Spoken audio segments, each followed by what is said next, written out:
This is episode number 112 of the Life, Strength, and Health podcast. I'm Kim and I'm joined with Jamal. Greetings, everyone. And peace and blessings. Yes. And thank you for joining us this week. In this episode, we're going to be discussing the organs of the summer season. But before we dive into that, this week's testimonial is from Jennifer. And Jennifer says, I have been a client of Jamal and Kim for about a year now.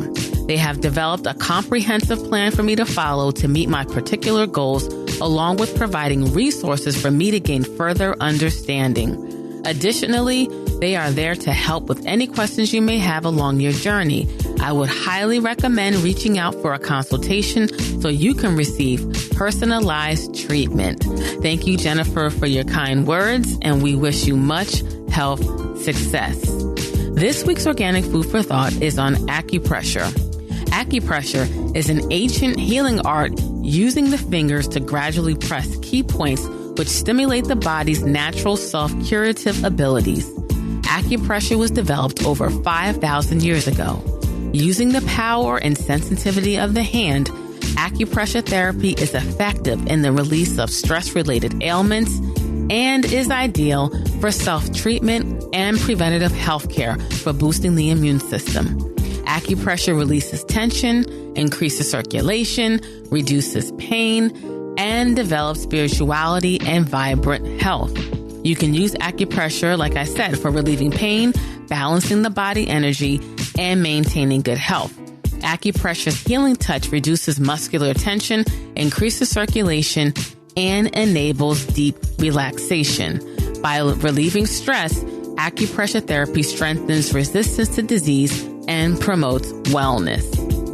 Yes, acupressure, a lot of people aren't familiar with that particular term, but there's a lot of different modalities that would use that. So, for example, reflexology, they're working pressure points on your feet, but ultimately they're doing acupressure. Right. So that's what you're doing. And there's points on your feet that hit different areas of your body. So by working those points, you're actually not just working the feet, you're working the entire body. And that's pretty much how it works with acupressure. So you can do that in different areas of the body, but you're actually having an effect on internal organs. So that's definitely something to include in your holistic approach to optimizing your health. Right. And if you've never had, we've spoken about reflexology in a previous Organic Food for Thought segment. Yeah. But if you've never had acupressure or reflexology, I love reflexology. It's like getting a full body massage, but with someone working on your feet. It's very grounding and relaxing. And if you have any hang-ups on a full body massage, some people are not comfortable with being full, like their full body being massaged. I think reflexology is a great entry point into body work because they're just working on your feet and your hands and sometimes your earlobes. So it's something to think about. Yes. So now let's segue into this week's episode. And the title of this week's episode is The Organs of the Summer Season. And at the time of this recording, we're in New Jersey. We are fully in the summer season. Yes. And today it's going to be getting up to or over 100 degrees. And some people, they're like, oh no, I'm staying in the air conditioning. For me, this is like my favorite time of year. I love the heat. I love going to the beach when I can go. My office is a bright color representing the sun. I just love this time of year. So, I'm so happy it's the summer season, and this is a great time of year to really get active. The days are longer. You really feel like moving and being proactive and being active is a great time to be outdoors, enjoying nature, the fresh air, the trees. I just love this time of year. And whenever there's a seasonal change, Jamal and I, we always talk about there's certain things internally that you should be doing with your body each and every change of season, because there's certain shifts going on in the environment and the atmosphere, and you want to support your body along with these changes and do certain things during each seasonal change. And in this episode, we're going to talk about the areas of your body you should be focusing on when we're, you transition or in the summer season, right? And each change of season, you want to target a specific part of your body. And the organs of the summer season is the cardiovascular system. And that system, you want to focus on your heart, your arteries, your veins, your capillaries, because these things store stress as well, and toxins and so on and so forth. So during a summer detox, it's really focusing your attention on this system of the body. Yes, I think that what's really important when it comes to your seasonal detox is that you target it.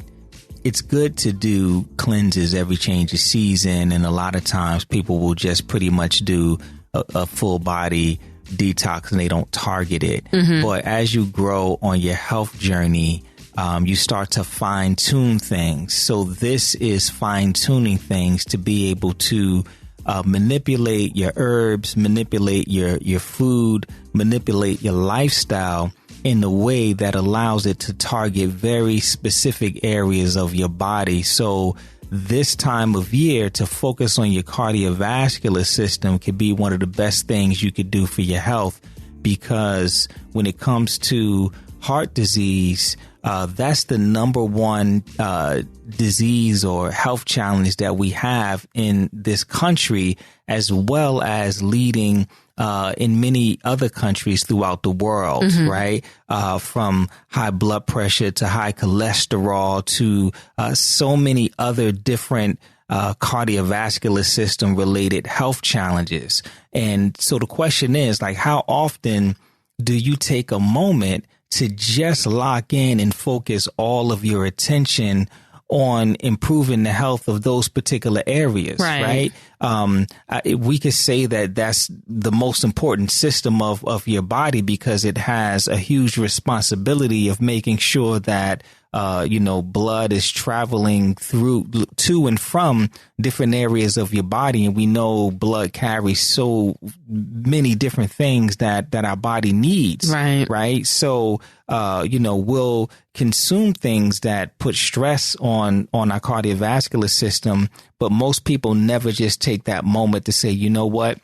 Let me take the time to just lock in and focus on that particular area. Mm-hmm. So to be able to take that time is extremely valuable and extremely important. And the time to do that is now. During the summer season. Yeah, right.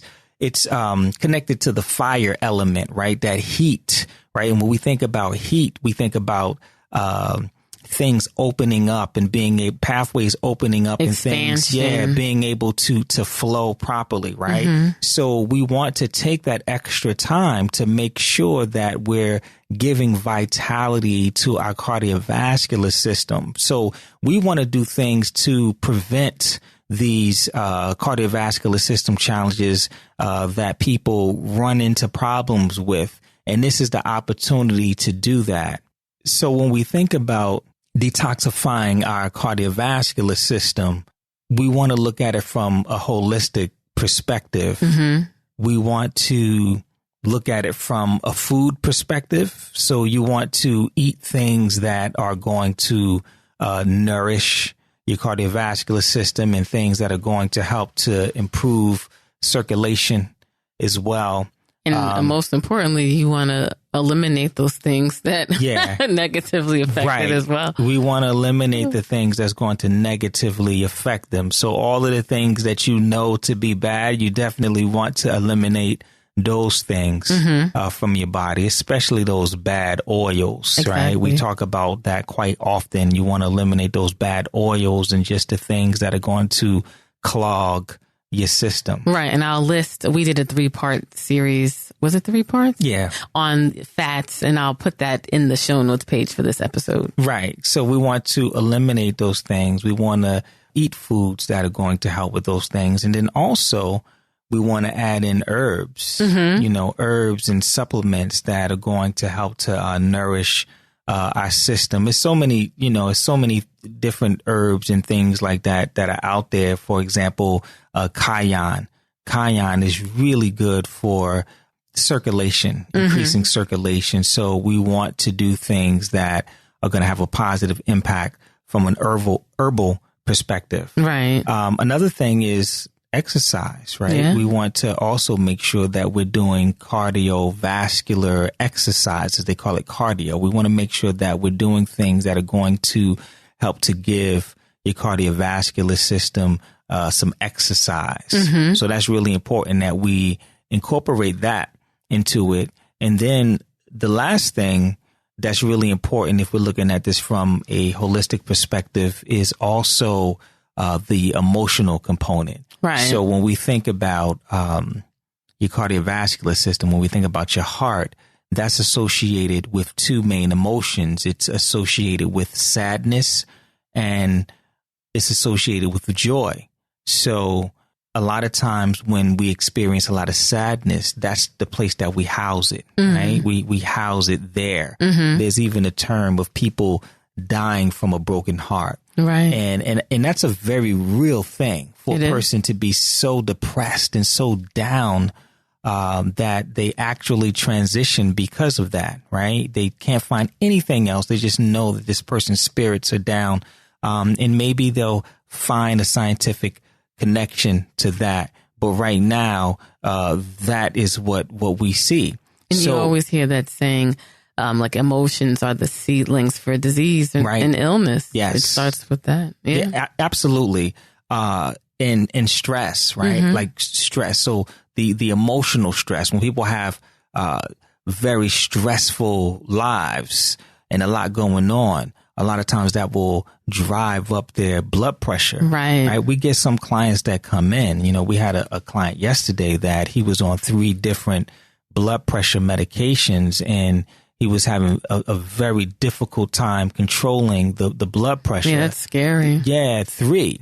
And, you know, they're looking at a 4th one or increasing the medication that he takes. So when I look at that, I'm instantly looking at his stress levels and I'm seeing that his stress levels are through the roof, Right. you know, and it is interesting. I wonder why, from a cardiovascular perspective, they don't look at that often, because instead of stacking on higher dosages and more medication, it could be as simple as, okay, no, we need some stress management. Right. We have to take some things off of your load. A lifestyle change. Yeah, and that was the level of discussion that we had. We had a level of discussion about decreasing his load and taking some stress off of his plate. So for starters, we can get the medication working the way that it's supposed to. And then as he decreases his load and he puts the attention and energy on his cardiovascular system eventually, and hopefully for him to be able to come off of all of the medication.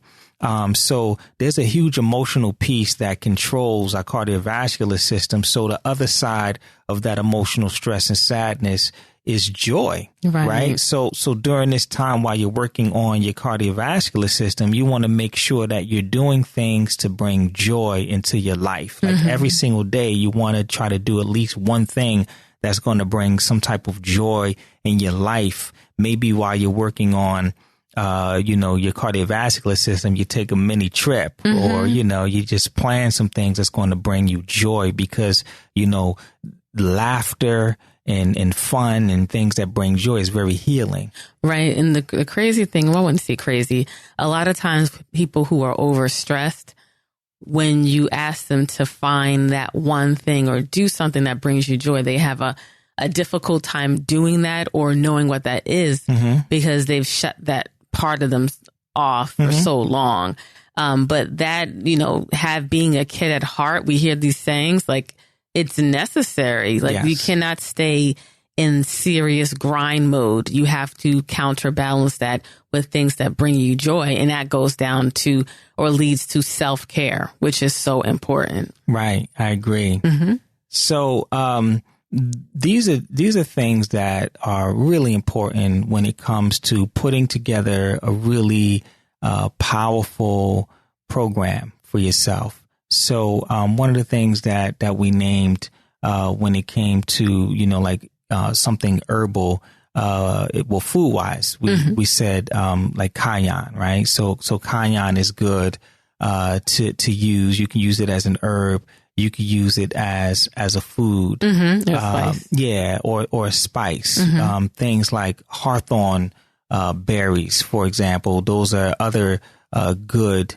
It's a berry, but they use it herbally, or you can, make teas with it. Like these are things that are going to help to nourish and strengthen your cardiovascular system. Really the spices, so even the spicier foods, those are all things that's going to get your circulation going and going to contribute to helping to strengthen your cardiovascular system overall. So these are just some things that you can add in addition to getting in the cardio, in addition to making sure that you're bringing joy in your life. These are some things that you can do.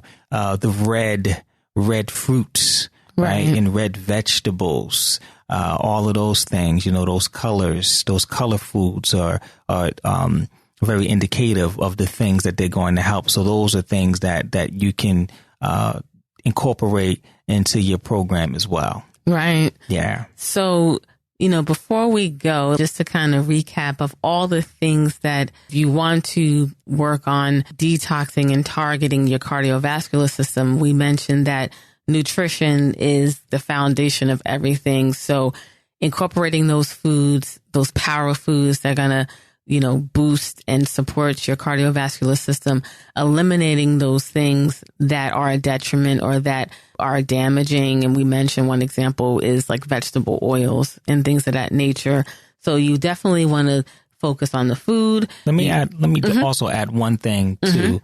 For this particular time of year, this is the time of year where things are in season, right? So this is the especially if you're living in the Northeast, this is the time of year where, fruits and veggies are in abundance. So this is the time that you're eating plenty of fruits, plenty of vegetables, a lot of raw foods, a lot of raw vegetables. Like those are the types of foods that you should be having now.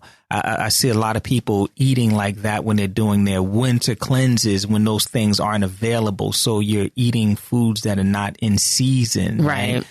That doesn't necessarily keep us in balance a lot of times, because we're not really meant to eat every single food all year round. Technology allows us to be able to do that. But this is the time of year that you're enjoying all of those amazing fruits that's available. The watermelon. And the reds, right? Pomegranates and, cherries. All of these things that are going to nourish us and help us to detoxify. So the ideal type of diet that you're following right now is going to be high in raw foods, right? Really ideally is a vegan cleanse that you're following. So you're doing a vegan cleanse high in raw foods and all whole foods, right? You don't want to do anything from packaging or anything like that. You want to make sure that you're having a wholesome diet. Right. And you could do that from, anywhere from 7 to 21 days, and that's going to be powerful. Right. And what Jamal just described is what our elemental detox program is. Yes. We created our line of seasonal detoxes to simplify this process and take the guesswork out. And, our detoxes are holistic detox programs where we account for, nutrition. We account for any food-based products that you should consume to support your body during the process. The diet, recipes, as Jamal mentioned, this time of year, it's plant-based. It's a vegan diet because these things are in season, the fruits. What are the power foods? What are the foods you should avoid? How should a typical day look when you're on the detox? These are all the things that we offer in our elemental detox program. And our summer elemental detox program, we have two. We have a 7-day and a 21-day. And we created these two versions because we just know how it is during the summertime. It's tons and tons of family functions and work functions where you're out and you're eating and barbecues. Yeah. And, being on a 21-day cleanse, sometimes it doesn't work for your schedule. So we wanted to give an option of 7 days where you can do something within a week, do your seasonal detox, and then you kind of get on with your life. Yeah. 7 days is doable for most people. Like they can commit 7 days to eating wholesome, eating vegan, eating really clean, doing the right things. But 21 days, almost a month, is a lot during the summer for people. And that is for people that are having real health challenges. And it's just like, I don't have time to play. I need to get serious. I need to do some things here. Like, that's for those people, or you're just super committed and you don't care. But the 7 day is good. It's a really good place, especially during the summertime. And if you're, following your cleanses every change of season and things like that, that'll be good for you. Yeah, definitely. Yeah. So, to learn more about our elemental detox programs, just go to lifestrengthandhealth.com/detox. There you can learn more about what the programs are about, what they focus on. And as I mentioned, all of our detox, they come with a really complete manual. It comes with the detox kit, which are the products for that season. It also comes with an extensive walkthrough video done by Jamal, where you walk through the entire manual. You go through the detox step by step, and pretty much any question you would have will be answered in the video. And if not, you can always reach out to our office and get your questions answered. We also include with that recommended types of cardiovascular activity. We also include some stress management and things to help to energetically uplift and balance out your cardiovascular system as well. So it is really holistic. So you don't have to try to figure the things out that we're talking about today. All you have to do is just pretty much follow the manual. Right. Yeah. And then, you'll be all set. And if you're in the tri-state area and you sign up for one of the detox programs, we give you a discounted colon hydrotherapy session, and that's totally optional. But if you wanted to do a session or two during your program, then, we'll give you that at a reduced rate. So, as I mentioned, to learn more about our detox programs, just go to lifestrengthandhealth.com/detox to find out all about it. And as I mentioned, all of our detoxes are meant to be done on your own, but we're, really here for you if you need any assistance or you have any questions. Yes. So that is the conclusion of this week's episode. Hopefully you enjoyed the episode, but most importantly, you receive value from it. And the show notes page for this episode is lifestrengthandhealth.com/112. That's lifestrengthandhealth.com/112. And there, I'll list links to some of the previous episodes in the show notes where we talk about fats. I'll put links for the detox program. And if you want to learn more about our wellness center, Life Strength and Health, about how we help people to feel and look your best naturally, the services and programs that we offer, you can check that out on our show notes pages as well. Okay, so thanks again for listening. Stay tuned for next week's episode. And until next time, live healthier. Yes, stay healthy, everyone. Peace and blessings.